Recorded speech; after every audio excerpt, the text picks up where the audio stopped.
ይህ አዋዜ ሰበር ነው። አበይት ነጥቦችን እናስቀድማለን። ፕሬዚደንት ዶናልድ ትራምፕ እጃቸውን ኢራን ላይ ከማሳረፍ ቆልፎ ይዞ የቆየ የተኩስ አቁም ስምምነት ነፍስያው ልትወጣ ግሉኮስ ላይ ነው ሲሉ ተናገሩ።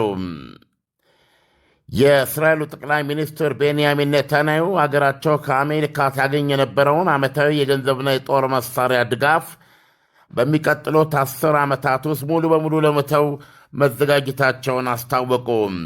በተያያዘ ዜና እስራኤል ግብፅ በኢትዮጵያ ላይ ያላቋረጠ ጥቃት በመፈጸም የምትጠቀምበትን ተመሳሳይ የዩናይትድ ስቴትስ አሜሪካ ዓመታዊ የገንዘብና የጦር መሣሪያ ድጋፍ ሙሉ በሙሉ እንዲቆም የማድረግ ዕድል እንዳላት ተነገረ።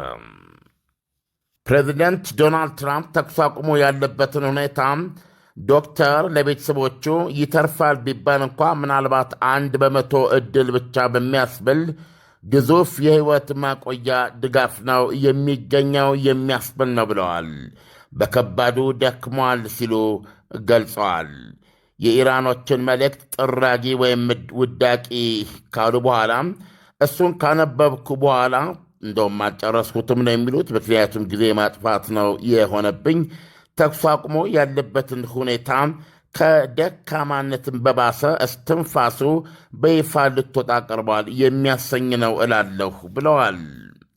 ፎክስ ኒውስ እንደዘገበው ትራምፕ ኢራን ከቶም ኒውክሌር መሳሪያ እንደማትይዝ ዋስትና ስጣለው ማለታቸውን ቁርጠኛናት ኢራን ውስጥ የሚጠራጠሩ አመራሮች ካሉ ደደብ ሰዎች ናቸው ብለዋል። ኢራን እሁድ ዕለት በፓኪስታን በኩል ለአሜሪካ ያቀበለችው አዲስ የሰላም ዕቅድ 60 በመቶ የበለጸገውን ዩራኒየም አምጥቼ አስረክባለሁ ስትል በቃል የሰጠችንን ቃል ኪዳን ወይም አመኔታ መልሳ የካደችበት ነው ብለዋል። ተመልሰው ለድርድር መጡ፣ ድርድር ፈለጉ እና ይህንን የሰላም ሐሳብ ብለው ሰጡን። ማንም ሊቀበለው የማይችል ሐሳብ። በእርግጥ ኦባማና ባይደን ቢሆኑ ኖሮ ይቀበሉት ነበር ብለዋል ትራምፕ ትናንት ከዋይት ሃውስ ለጋዜጠኞች በሰጡት መግለጫ። ትራምፕ እንደተናገሩት የኢራን ባለሥልጣኖች በፊት አሜሪካ ካወደመቻቸው የዋሻ ኒውክሌር ጣቢያዎች ውስጥ እንዲወጣ ተስማምተው ነበረ የበለጸገው ዩራኒየም። ነገር ግን ለዋሽንግተን ባቀረቡት ይፋ የሰላም ዕቅዳቸው ላይ ዘለውታል ሲሉ ተበሳጭተዋል።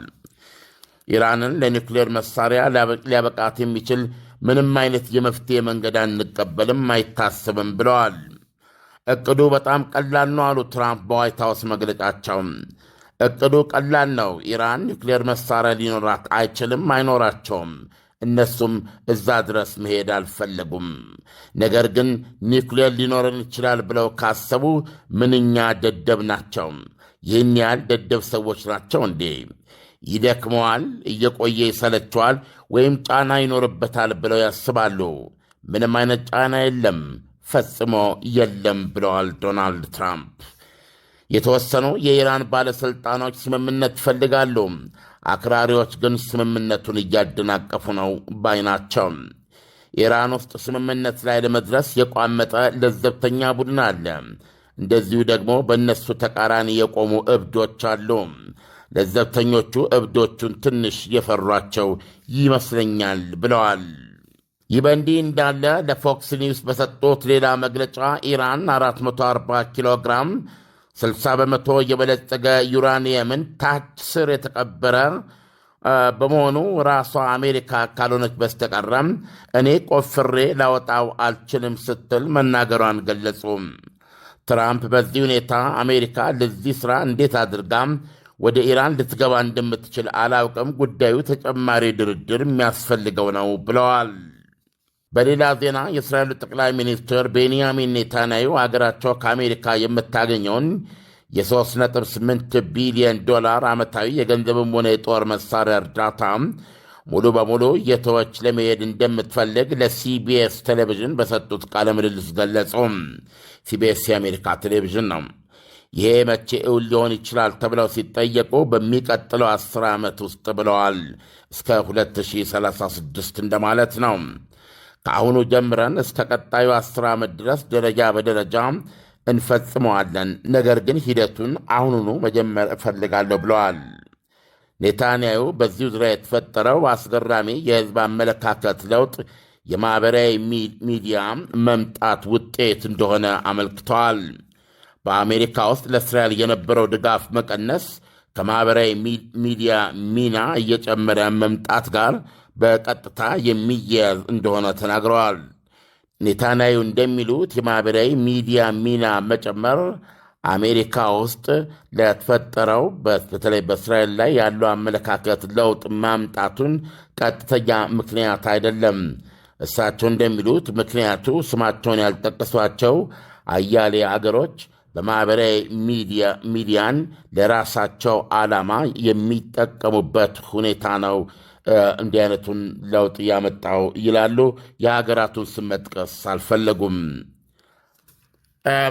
ኢሳያስ፣ የዚህን ዜና መነሻነት መጠቀም የምፈልገው ለራሳችን ጉዳይ ነው። እንዴት አለም? አሁን በግልጽ እንደምትመለከተው ጠቅላይ ሚኒስትሩ በጣም ከባድ ነገር ነው የሚናገሩት። አሜሪካ በየዓመቱ 3.8 ቢሊዮን ዶላር የአሜሪካን እርዳታ ታገኛለች። ይህ እርዳታ የገንዘብም የጦር መሳሪያም ነው። ነገር ግን የጦር መሳሪያ እርዳታ ደግሞ ከዚህ በተለየ በተለያየ መልኩ የምታገኝ ሀገር ነች እስራኤል። ይሄም እስካሁን ድረስ በቆየው የአሜሪካ ፖሊሲ በመካከለኛው ምስራቅ ብቸኛዋ ዲሞክራሲያዊት ሀገር እስራኤል በክልሉ ላይ ያላትን ወታደራዊ ሚዛን የበላይነት አስጠብቃ እንድትኖር ለማገዝ ነው። እዚህ ጋር ለኢትዮጵያም ትልቅ ተስፋ የሚያሳይ ሁኔታ ምናልባትም ኢትዮጵያ ለሕልውናዋ እንደ ሀገር ለመቀጠሏ ትልቅ ታሪካዊ ጠላት በመሆን እስከ ዛሬ ድረስ የኢትዮጵያንን ደም በማጉረፍ እውነቱን ለመናገር እንደ ኢትዮጵያዊ ባላቋረጠ ሁኔታ ለአእምሮ ህመም የሚዳርግ የፖለቲካ ምስቅልቅል የሚገጥመው ህዝብ የለም።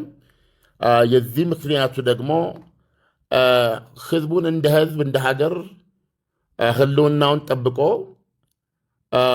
ወጣቱ ትውልድም ጉልበቱን እውቀቱን ይዞ ከተለያዩ ትርኪ ምርኪ አስተሳሰቦች ነፃ ወጥቶ ወደ ስራ የሚፈጠርበት ሀገር፣ ወደፊት የምትራመድ ትልቅ ሀገር፣ የቻይና ምሳሌ የምትሆን ሀገር እንዳትፈጠር ትልቁ ዋነኛው መሰናክል ያለው ካይሮ ነው እና የዚህ ምክንያት ምንድን ነው? ካይሮ ሁል ጊዜ ይቺ ሀገር በተለይ ፖለቲከኞቿ የፖለቲካ ሊቃኖቿን በቀላሉ በገንዘብ ትገዛቸዋለች እና ማንኛውንም በጤናማ ደረጃ ሊታይ የማይችል የፖለቲካ አስተሳሰብን ትልቅ የገንዘብ አቅም፣ ትልቅ የመሳሪያ ድጋፍ ስለምሰጠው እና ሀገሪቱ እንደዚህ አይነቱን ሾክ የመታገልና የመንቀል እና በዚህ ምክንያት መስዋዕት የመክፈል እና በየጊዜው እየጫጨች መምጣት አደጋ ውስጥ ያለችበት ሁኔታ ምክንያቱ ካይሮ ነው።